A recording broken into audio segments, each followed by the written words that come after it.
Well, the law enforcement network for Eastern Europe and Central Asia, or as we call it, EACN LAN, is a practice-driven network. It's composed of law enforcement practitioners, investigators, and law enforcement officers working on corruption cases, as well as prosecutors. The nature of the network is actually technical. We discuss real-life case examples, and the network is also confidential. There are no other experts invited to the meetings of the network. So I think these features of the methodology, these are key aspects making the network attractive, because it's very member-driven and technical-oriented or practice-oriented, focused on the needs of the members of the network. We also build the discussions of the network based on real-life cases, and this helps law enforcement practitioners to learn from each other.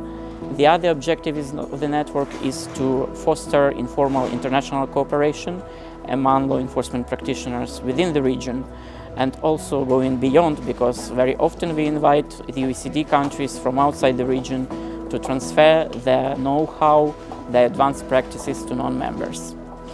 The network meets annually at different countries of the region, and in my opinion it's an optimal frequency because law enforcement people are always very busy with their cases, and we cannot distract them much from their everyday work.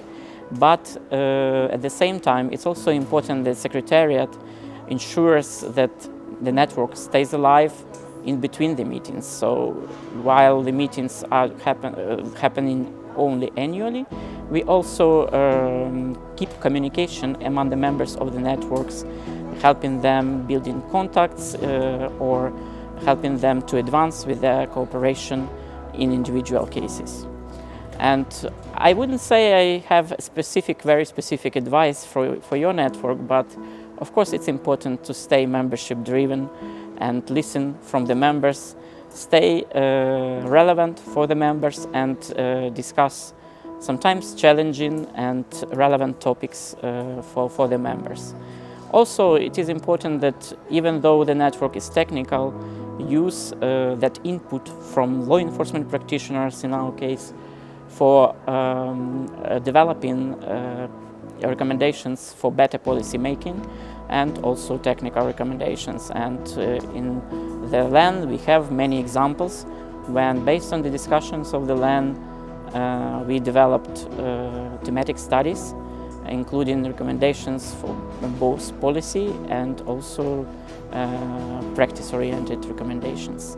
And the examples of these studies are the one on the independence of prosecutors. The more recent one, is on combating high-level corruption in our region.